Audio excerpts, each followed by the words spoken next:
first joined the summer camps when I was 6 years old in 1993. And then I started doing the main stage shows in 2002 up until about 2006. But then I came back after a couple of years to do a show as an alumni.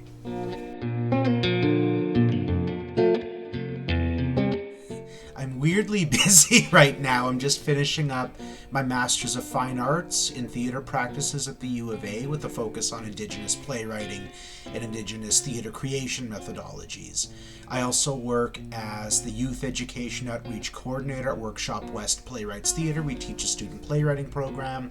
And I'm also now the Director of Indigenous Strategic Planning at the Edmonton Fringe Festival, on top of writing about 6 different plays that I kind of have on the go right now.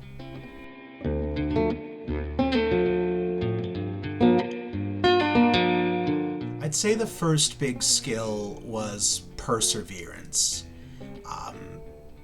Not getting into the company right away, you persevere. Getting into the company and wanting to do more, you persevere. Having a role that's challenging, you work at it, you persevere. So I'd say that's the biggest lesson I learned, is how to develop a work ethic and how to meet a challenge face on.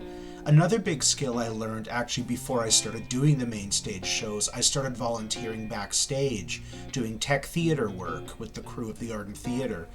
And it was there at 14 how much work I learned goes into putting on a show. And when you're obsessed with being on stage, it was a very humbling lesson.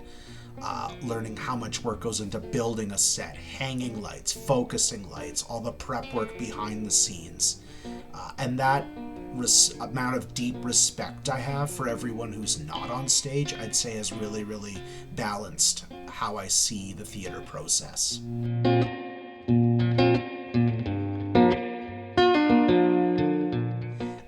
I do actually. The first being the very first person I met in my first main stage production, Footloose, the incomparable Sean Bedard, who is still one of my best friends. I was a groomsman at his wedding. We co-founded the company Go for Broke Productions together, and we're still tight chums as we were back then. Kirsten Kirsch and Jonathan Winter, who I met in the camps, we're still good friends to this day, message each other, hang out when we can. Stephanie Savage, who in my last big production, Narnia, was the White Witch, and I was Aslan. We're still super, super tight. I emceed her wedding. I was also a groomsman at her wedding. We still hang out from time to time, so we're still pretty tight. And someone who was, I think, a generation below me in SAC, Luke Tellier. I met him when I was 17.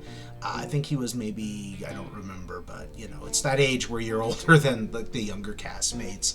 But he just finished workshopping a play of mine. He was an actor on a play of mine, and we've developed a professional working relationship, which is, I just think, really, really cool.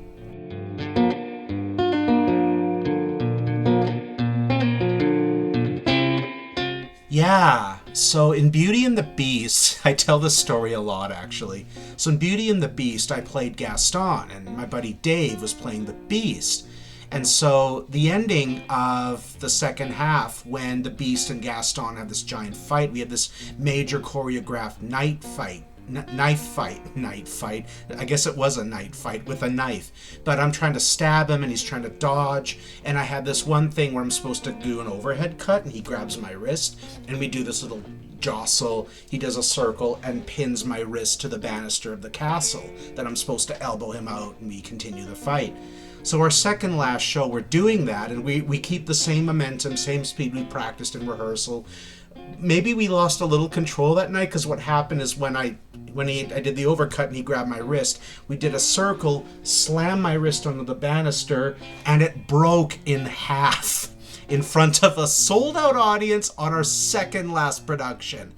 And being the actors we were, we just kind of stopped and went,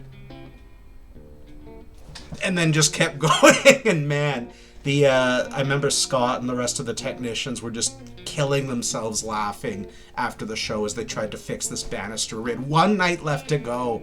Yeah, that's one of my favorite memories for sure.